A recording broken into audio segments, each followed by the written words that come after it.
Punya sisa tahu dan tempe di kulkas tapi bingung mau dimasak apa? Mending dimasak sayur santan ala kampung yang satu ini. Nah, jadi di video kali ini aku mau berbagi resep menu makanan yang enak. Ini tuh cocok banget dijadikan menu makanan sehari-hari. Jadi kalau misalkan teman-teman punya sisa tempe atau tahu di kulkas dan bingung banget mau dimasak apa atau bosen dimasak itu-itu aja, mending dimasak sayur santan ala kampung yang satu ini. Untuk resep dan cara buatnya, yuk disimak videonya sampai selesai. Pertama-tama di sini kita siapkan dulu bahan-bahannya. Di sini ada tahu. Nah, untuk tahunya ini aku pakai tahu kuning. Jadi kalau misalkan teman-teman gak ada tahu kuning, boleh pakai tahu putih ya.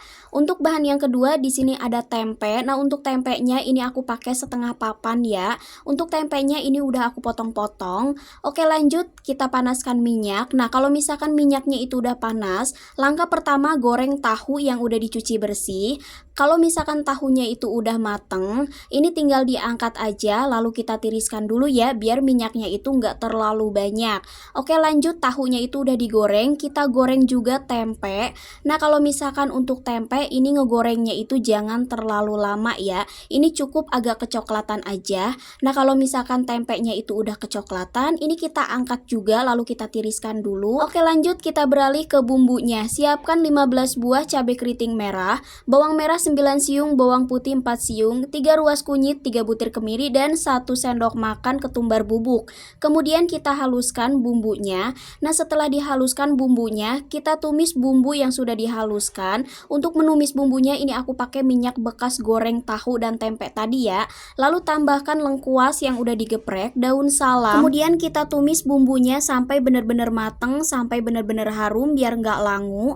Nah, kalau misalkan bumbunya itu udah mateng kurang lebih seperti ini, kita masukkan santan. Untuk penambahan santannya ini aku pakai santan instan 1 bungkus. Kalau misalkan teman-teman mau pakai santan boleh marut, boleh banget ya. Lalu kita aduk-aduk biar tercampur merata. Setelah itu masukkan air. Untuk penambahan airnya ini boleh disesuaikan aja ya. Lalu tambahkan seasoning yang udah aku tulis di atas. Kemudian diaduk-aduk kembali agar tercampur merata bumbunya. Lalu masukkan tahu dan tempe yang tadi udah digoreng. Kemudian kita aduk-aduk kembali agar bumbunya itu lebih meresap ya ke si tahu dan si tempenya. Kemudian ini setelah diaduk-aduk kita tutup pakai tutup panci, lalu dimasak sampai mendidih. Nah, kalau misalkan udah mendidih, ini tinggal diaduk-aduk kembali sebentaran ya, biar santannya itu nggak pecah. Nah, jangan lupa koreksi rasa, ini udah bisa diangkat. Kalau rasanya itu udah oke, udah mantep banget, tinggal disajikan aja ke wadah. Lalu tambahkan bawang goreng. Selamat mencoba!